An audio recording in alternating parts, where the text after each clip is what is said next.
हिवाळा सुरू झाला की छान ताज्या ताज्या हिरव्या घार भाज्या यायला सुरुवात होते. एकदा मी रोड ट्रिपला गेले होते आणि तेव्हा मी एका धाब्यावर लसुणी मेथी खाल्ली आणि मला ती भाजी इतकी आवडली की मी ठरवलं एकदा ही भाजी घरी नक्की ट्राय करूया. कालच बाजारातून छान फ्रेश अशी मेथी आणली होती आणि म्हंटल आज लसुणी मेथी करूया. तर ही माझ्या पद्धतीने लसुणी मेथी एकदा नक्की ट्राय करून बघा. कारण काय होतं ना, त्याच त्याच भाज्या खाऊन कंटाळा येतो आणि हिवाळ्यामध्ये छान थंडी पडलेली असते, तेव्हा असं गरम गरम काहीतरी छान वेगळं खायला मिळालं की खूप मज्जा येते.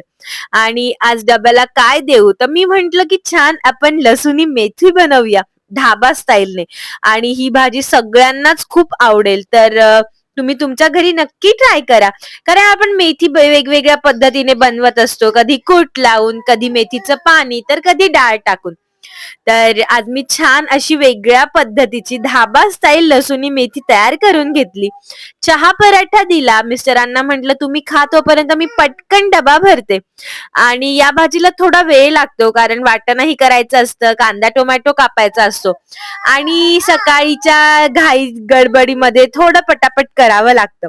सलाद कापून घेतलं, पटकन टिफिन भरला आणि मिस्टरांनी छान लेकी बरोबर वेळ स्पेंड केला आणि रोजच्या दिवसाच्या शुभेच्छा दिल्या आणि मिस्टरांना म्हटलं की भाजी कशी झाली नक्की सांगा. भेटूयात पुढच्या व्हिडिओ मध्ये, तोपर्यंत बाय.